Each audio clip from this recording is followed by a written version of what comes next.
Hello everyone. In this video lecture, we are going to learn the definitions of prime implicant and essential prime implicant. And we are also knowing the difference between prime implicant and essential prime implicants when we are grouping the adjacent squares in the Karnaugh map.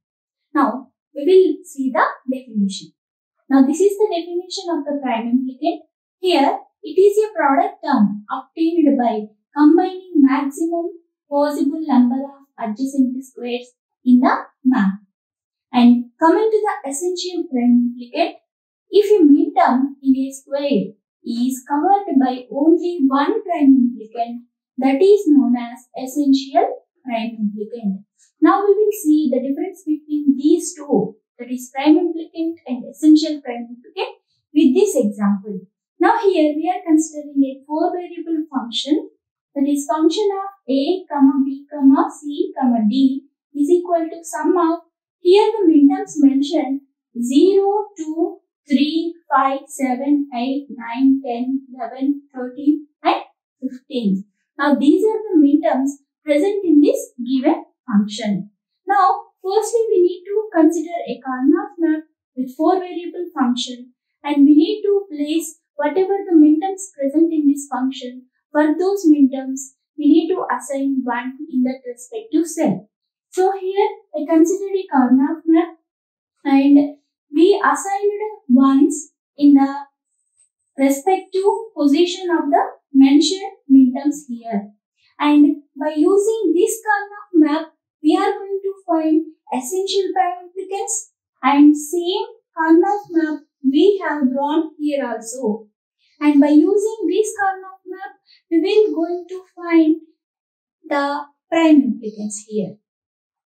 Now coming to the first Karnaugh map, here we are going to find essential prime implicants. Means here, if we observe, this is the one which is in M0 place, and this is the one which is in M2 place, and this is the one which is in M8 place, and this is the one which is in M10 place. Now, if we observe, these 4 ones are going to make as a quad. Now, if we see here in M0 place, this one has only one chance to combine the group. And if we observe this one and this one, they have several chances. Like, see here, this midterm has a chance to group with another product term. And if we observe this here, we have a chance to make another group. If we observe this one, there is a chance to make another group. And when we are finding prime implicants, in that prime implicants, when we are grouping the number of ones, adjacent ones, there should be at least one midterm which is not covered by the other prime implicant. Then that is known as essential prime implicant. That is only written here. If a midterm in a square is covered by only one prime implicant, that is known as essential. Means here if we consider this group, the 3 ones have another chances to group with other ones. But here, considering M0, they have only one chance to group. So, if we write the product term for these 4 ones, we can write here the 4 ones are first row, last row, first column and last column. So, here A variable is changing, B bar is common, and C variable is changing, D bar is common. So, this is the prime implicant, and here in this prime implicant there is one midterm which is not covered by the other prime implicant, that is this midterm. So, this prime implicant is known as essential prime implicant. And again if we see this group here, the place of this one like M4 and here M5. So, this is the one which is in M5 place, and there is no other chance to group with other ones here. So, here if we observe this midterm, there is another chance. If we observe this midterm, there is another chance. if we observe this one also, there is several chances.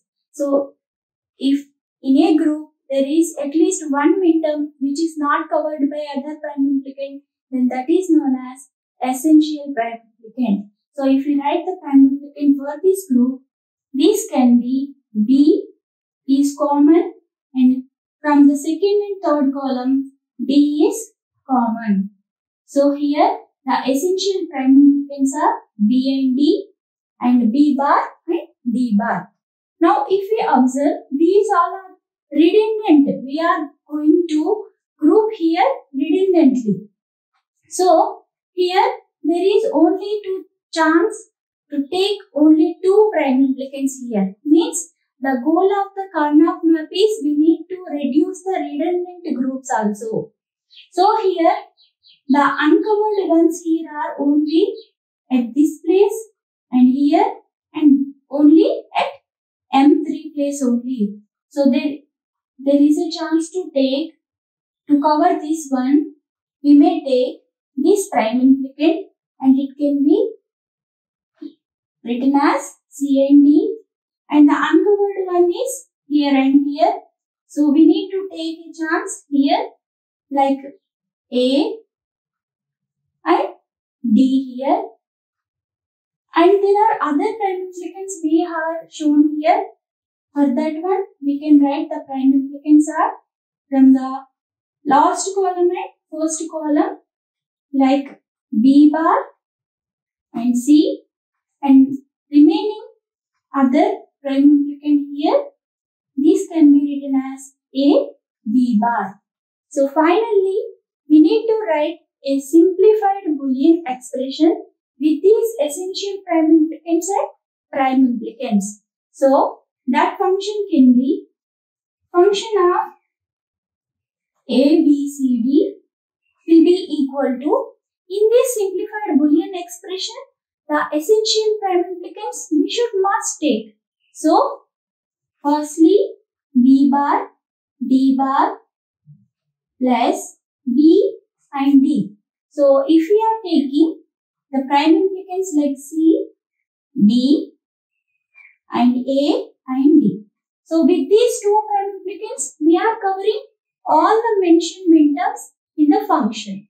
There is another chance to make a simplified Boolean expression, that will be B bar, D bar plus B and D, and in this expression we need not to be considered CD and AD. So here I am considering, to cover this one, we are grouping last column 2 ones and last row 2 ones and first row 2 ones. Then the prime implicant can be B bar and C. And here there is uncovered one here. For that one, here I am going to take A, B bar. So either we may take CD and AD, or we may take AB bar plus B bar C. So by this, we are going to find the prime implicants, and in the prime implicants, what are the prime implicants are essential, we are going to know. So this is the procedure we need to follow to find out prime implicants and essential prime implicants. Thank you for watching this video.